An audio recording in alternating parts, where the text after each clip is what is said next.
for a second. There's a band that we can operate within the Republican Party. I'm a Republican. I won't have a conservative party anywhere I've been. I love you guys. But we're outside the band on so many issues. We're totally outside the band on running deficits from a Republican-controlled party. We have to ask people, how are you going to balance the budget? We don't do that. We say, thank you so much. All you're going to do, go look up vote-to-reduce-debt.com. 2014, a billionaire guy, oil man. It's a big story in Newsweek about it. They found me to go, speak around the country. Alaska, Iowa, help Joni Ernst, and this wonderful man who turned like 80 years old and woke up and thought the deficit was a terrible disaster and he had to help. And we're in a meeting, and Ted Cruz is here. I am here. The man is here. He just watched the movie. He bought 5,000 copies of the movie. He wondered how much it was. I could have told him $10. I told him $1. I said, I don't charge people who are conservative to find answers to problems to help people. I don't. And no one should. That's why I'm here. I just got a plane, I come. I told him, Ted Cruz wouldn't answer a single question about balancing the budget. Very conservative guy. By the way, very nice man. I had 2 breakfasts with him, sat next to him twice. Couldn't be a nicer guy in many respects. Didn't answer questions. Guy looks at me. Steve, why wouldn't he answer my questions about the budget? And all the consultants here, they're all getting paid. I'm not getting paid. He paid for my plane tickets to go around. That's all I asked him. I wanted to pay me. I wouldn't take any money. I said, you're trying to do the right thing. I'll help you. I'll go wherever you want. But listen to me.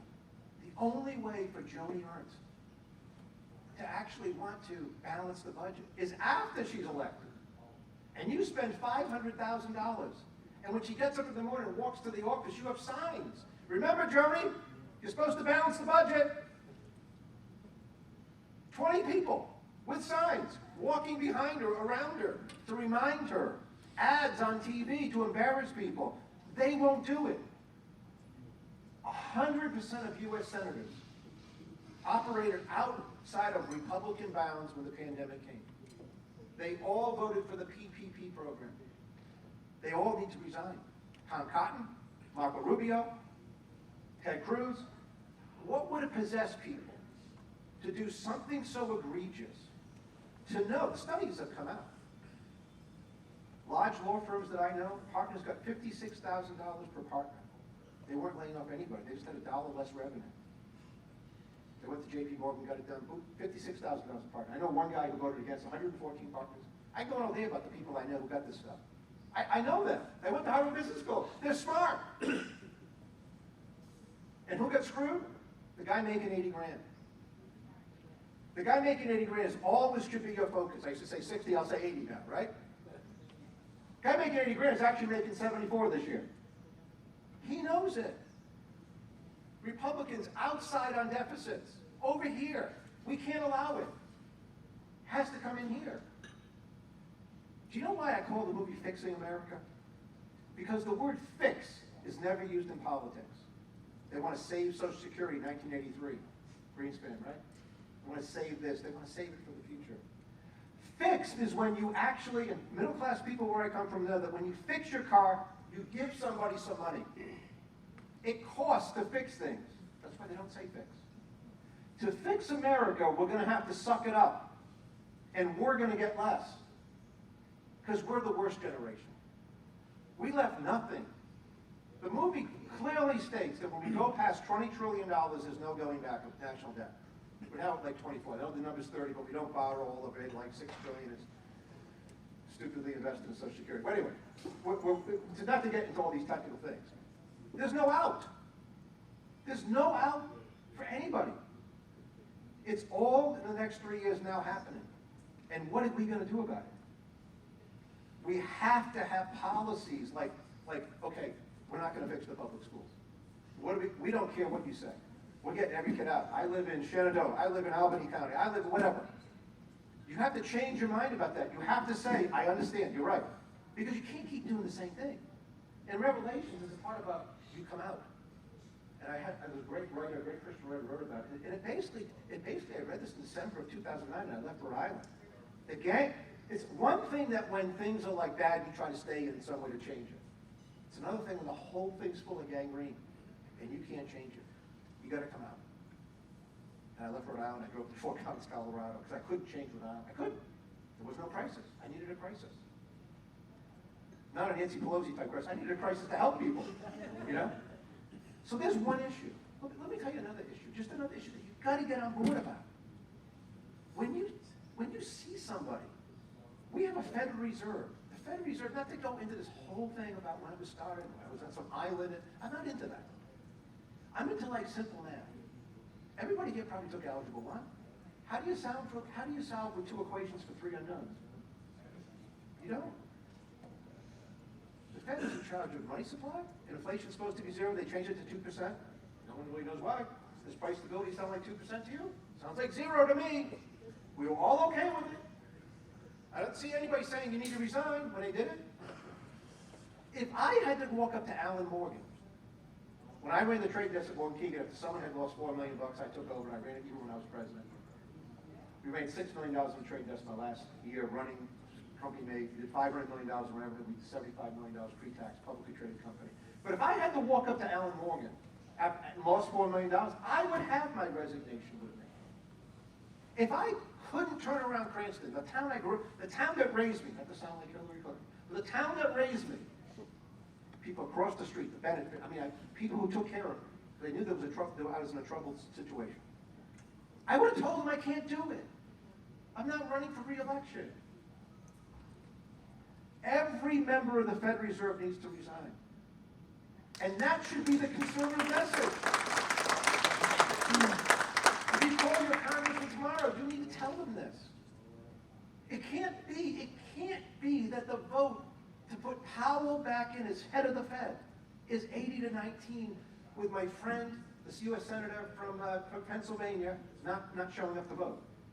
They don't back me for the Club for Growth. It can't be 80. By the way, there were Democrats who voted against it. There's like 25 Republicans who thought it was okay for a man without an economics class, let alone an economics degree, who's running inflation at 10%, to get reappointed to his job.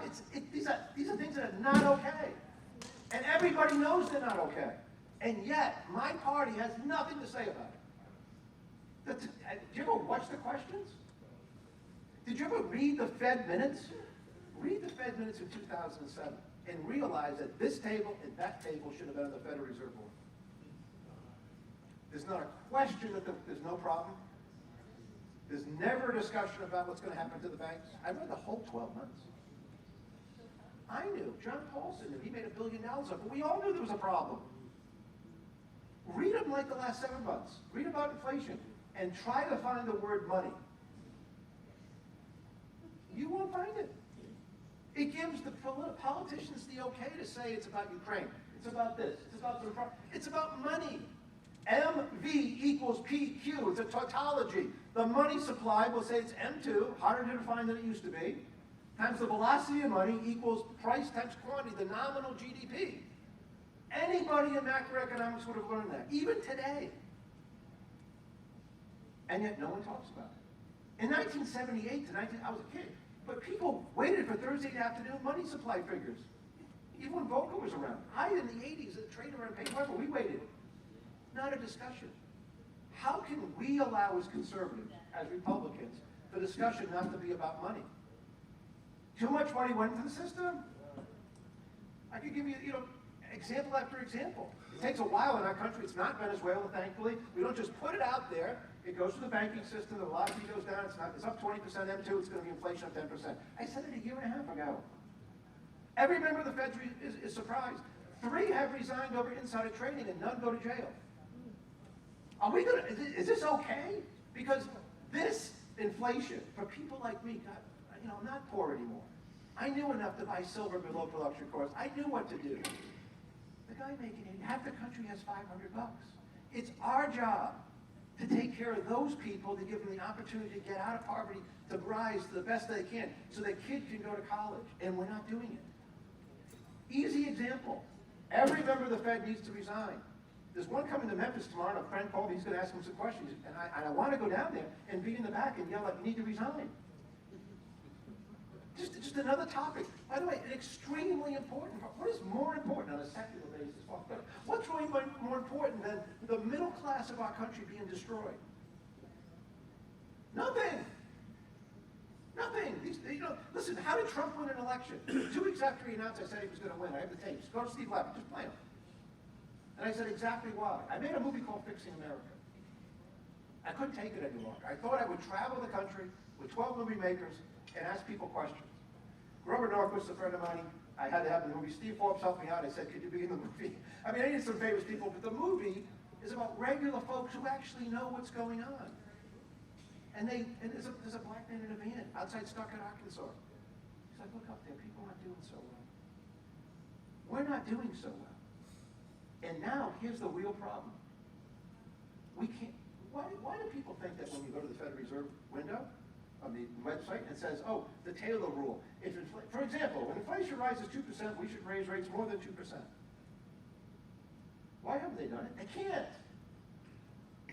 When I ask, there's a question in the movie that never made it to the movie. There's 500 people we interviewed never made it to the movie. But one of the questions we would ask people, what do you think the duration of the U.S. bonds are? People know there's 30-year bonds. They know there's 1 day, 1 month notes, bills, whatever. People would generally say 15 years. The answer is 6. That's why. We have too much debt, and the reason people go broke is not necessarily over too much debt. It's over too much debt due tomorrow. That's how Chesapeake Energy went back. I could go, it's due tomorrow. It's what we call the rollover risk. The rollover risk now in our country is that big. Everybody should know this. Every Republican should have been on board to make sure this didn't happen. Every Republican should have said we need to arrest the members, like Husband says. People have gone through the violations of the CARE, blah, blah, blah, blah, blah. No one should be able to buy corporate bonds. That's why they hardly bought any of them. They know it's illegal. And here's the American public out there hearing about Ukraine causing inflation. Right? And half of them actually believe it because the schools never taught anybody what they taught me. They didn't watch Free to Choose. They don't do this stuff. They're not going to do it. So I hear all the examples. People say, well, man, you have some money. You can homeschool your kids. I have 2 people have to work. You know what? Everybody's going to have to make some sacrifices for their children. And if we keep that in our mind, we might save this country. It's shocking that young people aren't rioting about where's my Social Security. It's $33 trillion in arrears. And that's just a definition of what we tax, how many people, how old they are, discounted back to the future, say 30 years, at some rate, now 5%, maybe you 6%, $33 trillion. People 20, and every person we asked when we traveled, not one person under the age of 30 thought they were going to get it, and they're not. Why won't we solve it? The Democrats say just raise taxes till infinity, the largest marginal tax increase of all time. We're not going to do that.